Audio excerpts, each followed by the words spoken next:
Fantastic. We are here, and I'm going to read to you Frankenstein, chapter 3. I'm sure it's going to be a part 1. From this day, natural philosophy, and particularly chemistry, in the most comprehensive sense of the term, became nearly my sole occupation. I read with ardor those works so full of genius and discrimination, which modern inquirers have written on these subjects. I attended the lectures and cultivated the acquaintance of the men of science of the university, and I found even in M. Krempe a great deal of sound sense and real and manners, but not on that account the less valuable. In M. Waldman, I found a true friend.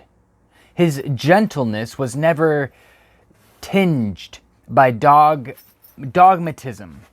and his instructions were given with an air of frankness and good nature that banished every idea of pedantry. It was, perhaps, the amiable character of this man that inclined me more to that branch of natural philosophy which he professed than an intrinsic love for the science itself. But this state of mind had placed only in the first step towards knowledge. The more fully I entered into the science, the more exclusively I pursued it for its own sake. That application, which at first had been a matter of duty and resolution, now became so ardent and eager that the stars often disappeared in the light of morning while I was yet engaged in my laboratory. As I applied so closely, it may be easily conceived that I improved rapidly. My ardor was indeed the astonishment of the students, and my proficiency that of the masters. Professor Krempe often asked me, with a sly smile, how Cornelius Agrippa went on, while M. Walden expressed the most heartfelt exultation in my progress. 2 years passed in this manner, during which I paid no visit to Geneva, but was engaged, heart and soul, in the pursuit of some discoveries which I hoped to make. None but those who have experienced them can conceive of the enticements of science. In other studies you go as far as others have gone before you, and there is nothing more to know, but in a scientific pursuit there is continual food for discovery and wonder. A mind of moderate capacity which closely pursues one study must infallibly arrive at great proficiency in that study. And I, who continually sought the attainment of one object of pursuit, and was solely wrapped up in this, improved so rapidly that, at the end of 2 years, I made some discoveries in the improvement of some chemical instruments, which procured me great esteem and admiration at the university. Hard work, he says.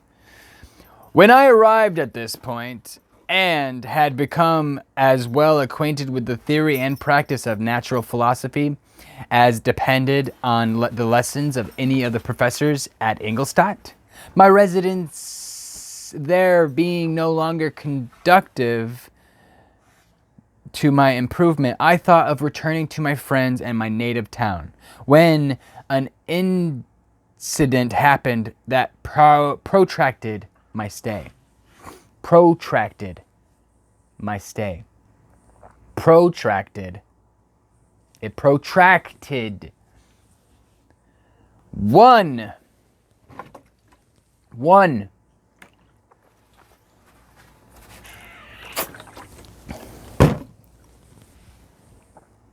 One of the phenomena which had peculiarly attracted my attention was the structure of the human frame, and indeed any animal endued with life. Isabel, this is right here. Dog's on the bed. She don't know how to get off the bed. Endued with life. Whence, I often asked myself, did the principle of life proceed? It was a bold question, and one which had ever been considered as a mystery. Yet with how many things are we upon the brink of becoming acquainted if cowardice or carelessness did not restrain our inquiries? I resolved these circumstances in my mind and determined thenceforth to apply myself more peculiarly to those branches of natural philosophy which relate to physiology, unless I had been animated by an almost supernatural enthusiasm. My application to this study would have been irksome and most intolerable. To examine the causes of life, we must first have recourse to death.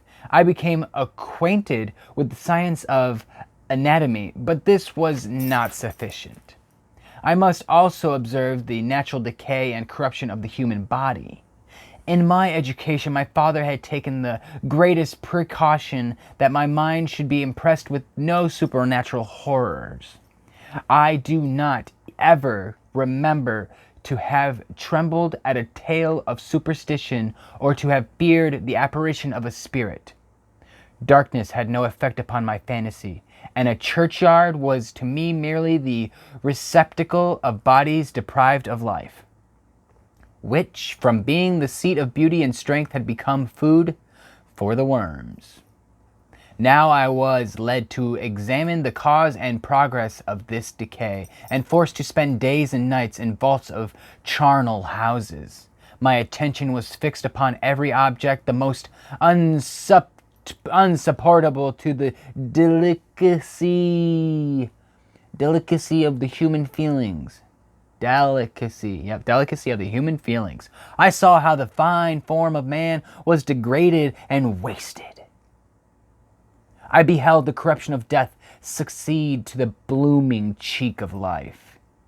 I saw how the worm inherited the wonders of the eye and brain. I paused, examining and analyzing all the minutiae of causation, exemplified in the change from life to death and death to life, until from the midst of this darkness a sudden light broke in upon me, a light so brilliant and wondrous, yet so simple, that which I became dizzy with the immensity of prospect which it illustrated. I was surprised at that among so many men of genius who had directed their inquiries toward the same science, that I alone should be reserved to discover so astonishing a secret. What secret? What secret indeed? I think it's starting to get that choo-choo going, you know? We're really starting to feel it. The history, the angst, the drive, what his parents have put him through, and what he wants to perceive, and it's different back then. Way different.